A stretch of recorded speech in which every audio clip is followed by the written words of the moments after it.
Hello curly girls वाली सारी लड़कियों के लिए स्पेशल वीडियो है ये। अगर आपके बाल कर्ली या वेवी हैं तो आपने कभी ना कभी कर्ली गर्ल मेथड के बारे में सुना होगा, that is called caesium method. And इसमें कुछ स्पेसिफिक प्रोडक्ट्स होते हैं जो आपको यूज करने होते हैं to maintain your curls, like to define your curls. जैसा कि आप देख रहे हो मेरे बाल भी कर्ली हैं, but these are like made up curls, मेरे रियल कर्ल्स नहीं है। I have use these to make these curls. तो अगर आपको ये प्रोडक्ट चाहिए होगा so definitely I will tag this product here, तो आप देख लेना। अभी बात करते हैं कि मुझे लगता है कि कर्ली गर्ल मेथड जो है वो एक डिजास्टर है which is not going to help you in long run as per my opinion. ज्यादा कुछ बताने से पहले मैं आपको ये बता देना चाहती हूँ कि मेरे भी रियल बालों का टेक्सचर कर्ली ही है। मैंने अपने बालों को स्ट्रेट करवाया है विद द ट्रीटमेंट ऑफ नैनोप्लास्ट है, जिसकी डिटेल वीडियो आपको मेरे चैनल पे मिल जाएगी, पूरी सीरीज है। बट उससे पहले मैं आपको बता दूं कि आपको ये ना लगे कि मेरे पास में कोई एक्सपीरियंस नहीं है तो कर्ली गर्ल मेथड का। तो मेरे पास है बहुत ही लॉन्ग टाइम का एक्सपीरियंस है कर्ली गर्ल मेथड का, बिकॉज मुझे एक्चुअली मैं सच बोलूँ तो मुझे स्ट्रेट बालों से ज़्यादा पसंद है कर्ली वाले बाल। लेकिन कर्ली बालों को मैनेज करना is way hard to manage, मतलब काफ़ी टाइम लेता है, काफ़ी कुछ मतलब आपको करना पड़ता है। उसके लिए कि मैं आपको दिखा दूँ कि मैंने सीजियम मेथड ट्राई किया है, उसके लिए कौन से प्रोडक्ट्स मैंने ट्राई किए हैं।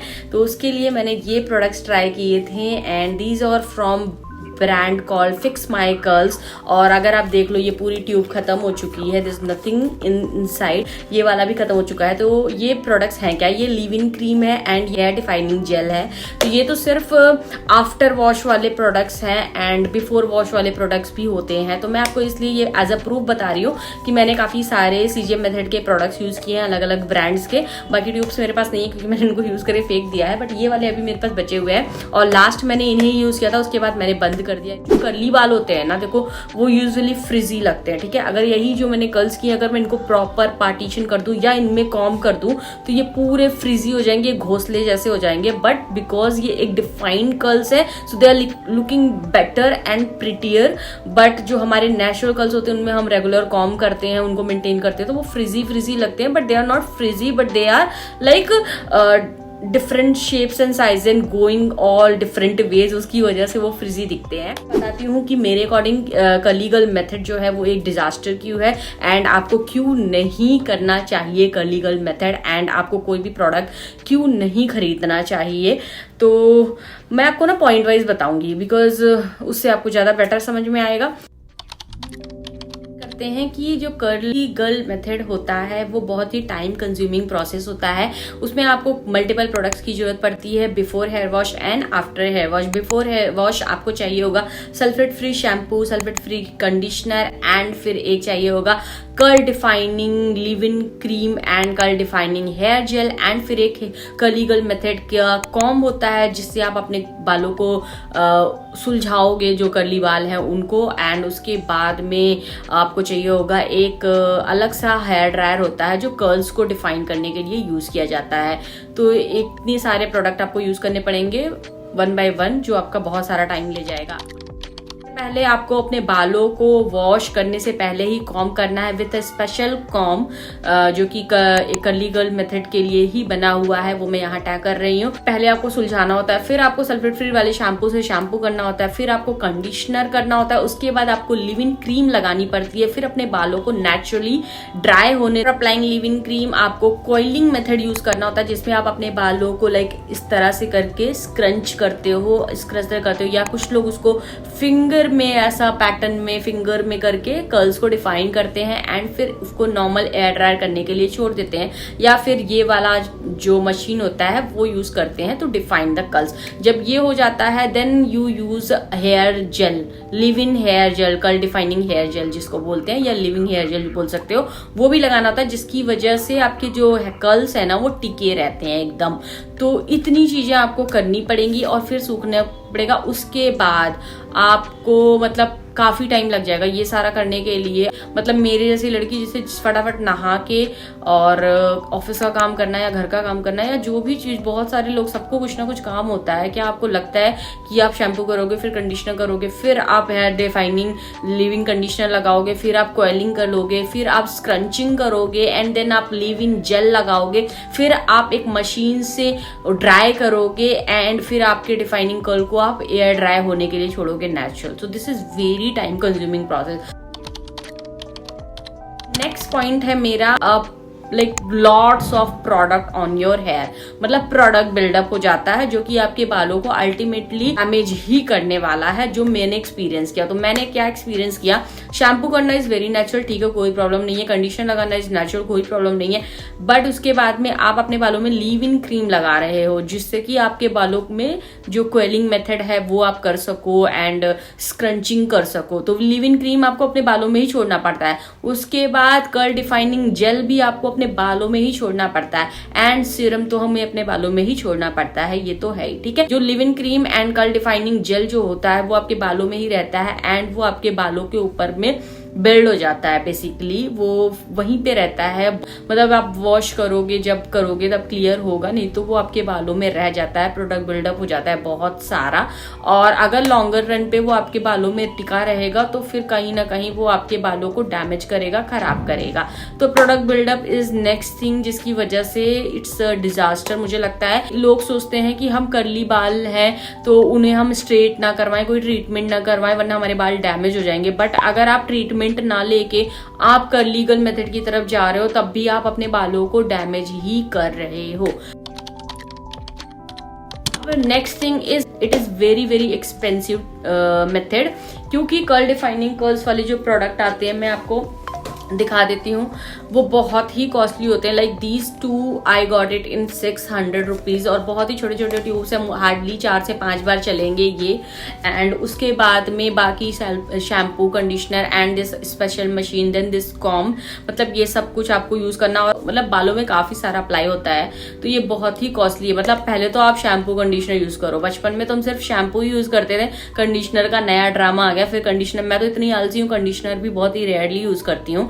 फिर बताओ आप शैम्पू में इन्वेस्ट करो, फिर कंडीशनर में इन्वेस्ट करो, फिर आप curl defining gel and leave in cream and serum, फिर उसके बाद स्पेशल कॉम एंड एक स्पेशल हेयर ड्रायर में यूज करो। मतलब इतनी चीजें आपको तो कहीं ना कहीं आपकी जेब पे वो मतलब भारी पड़ेगा बेसिकली। तो मुझे लगता है कि rather than doing CGM method I would go for hair treatment. कि महंगा प्रोसेस है, हर मंथ मतलब आपको इसमें मतलब 1000 रुपए का खर्चा आ रहा है एंड इन सब के अलावा आपको स्पेशल चीजें भी चाहिए होंगी, जैसे कि आपको एक स्पेशल पिलो केस चाहिए होगा, स्पेशल हेयर बैंड चाहिए होगा, हेड बैंड चाहिए होगा, जैसे कि जब आप सोओगे तो आपके कर्ल्स जो है वो खराब नहीं होने चाहिए, तो इसलिए आपको अपने बालों को अच्छे से हेड बैंड में कवर करके फिर आपको एक सैटिन या सिल्क का पिलो केस आता है उसके ऊपर ही सोना होगा। मतलब आप सोते वक्त भी you are not like free, you are not in freedom. आपको ध्यान रखना पड़ेगा कि आपके कर्ल्स खराब तो नहीं हो रहे हैं कहीं।